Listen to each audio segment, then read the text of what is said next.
जय श्री कृष्णा मित्रों, जय श्री राम। जब हनुमान जी और कलयुग के बीच हुआ भयंकर युद्ध, आखिर क्यों लाखों करोड़ों सालों से हनुमान जी और कलयुग की लड़ाई हो रही है? आखिर क्या है इस लड़ाई के पीछे की असली रहस्य?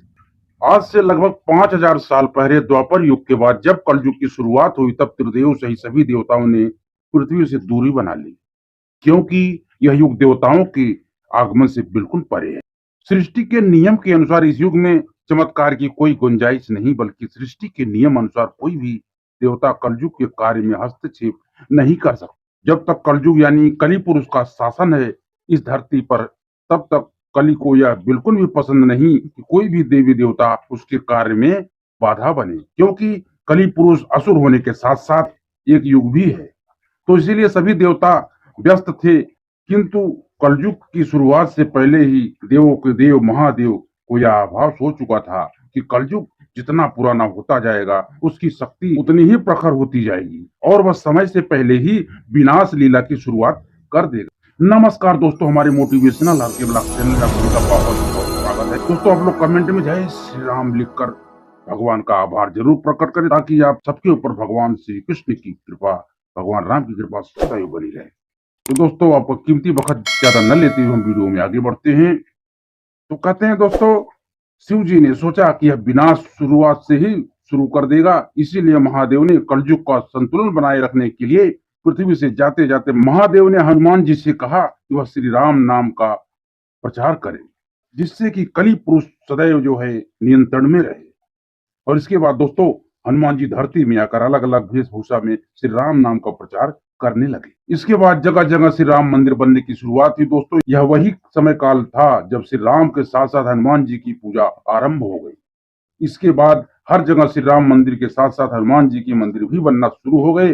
पर हनुमान जी खुद का मंदिर बनता देख बेहद निराश हो, क्योंकि वह चाहते थे कि हर जगह उनके प्रभु श्री राम का ही मंदिर बने, ना कि उनके, क्योंकि वो खुद को भगवान श्री राम का सेवक मानते थे। उस समय हनुमान जी ही धर्म का प्रचार कर रहे थे, और जब राम युग की शुरुआत होने लगी, तब यह कलयुग को पता चला। फिर कलयुग गुस्से में पागल हो गया, उससे रहा नहीं गया। फिर उसने हर बार मंदिरों और मंदिरों के आसपास रहने वाले लोगों में पाप फैलाने की तमाम कोशिशें की, पर वह हर बार नाकामयाब रहा, और इससे उसे पहली बार हनुमान जी की ताकत का एहसास हुआ। कली पुरुष समझ गए कि मंदिर या मंदिर के आसपास उसकी माया का कोई असर नहीं होने वाला। फिर उसने बेहद शातिर तरीके से मंदिरों से मीलों दूर रह रहे इंसानों के अंदर मंदिरों के प्रति घृणा की माया को फैला दिया। फिर कलयुग की माया में फंसकर लोग मंदिरों के प्रति काफी हिंसक हो गए। फिर लोग मंदिरों को तोड़ने के साथ साथ साधु संतों को भी खंडित करने लगे। इसका भी जीता जागता उदाहरण हमें कई वर्षों पहले ही मिल चुका। दोस्तों, भारत पर हुए मुगलों के आक्रमण से तो आप सब लोग वाकिफ ही हो गए। इसके बाद मुगलों के बाद जब ब्रिटिश का राज आया, तब भी हमारे कई मंदिरों को तोड़ा गया, और यह सब कली पुरुष की ही चाल थी। इंसान एक दूसरे के दुश्मन बनने लगे। उस वक्त हनुमान जी श्री राम के ध्यान में लीन थे, लेकिन जब उन्हें कलयुग के दुस्साहस का आभास हुआ, तो तब वो काफी क्रोधित हो गए, और यानी कि कलयुग की तलाश में वे निकल पड़े। उन्होंने आकाश पाताल हर जगह उसको ढूंढा। फिर खोज के बाद आखिरकार दोनों आमने सामने आ ही गए। हनुमान जी को सामने देख कलयुग घबरा गया।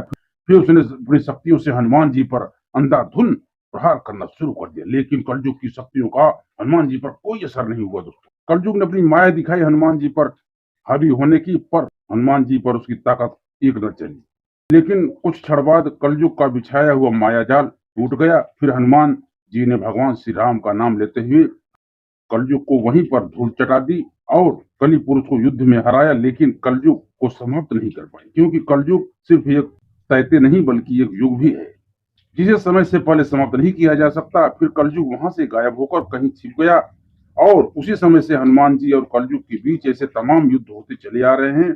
गौर से समझ जाए तो वर्ल्ड वार वन, जो संपूर्ण देशों को खत्म कर सकता था, वो विशाल काय होने से बचा।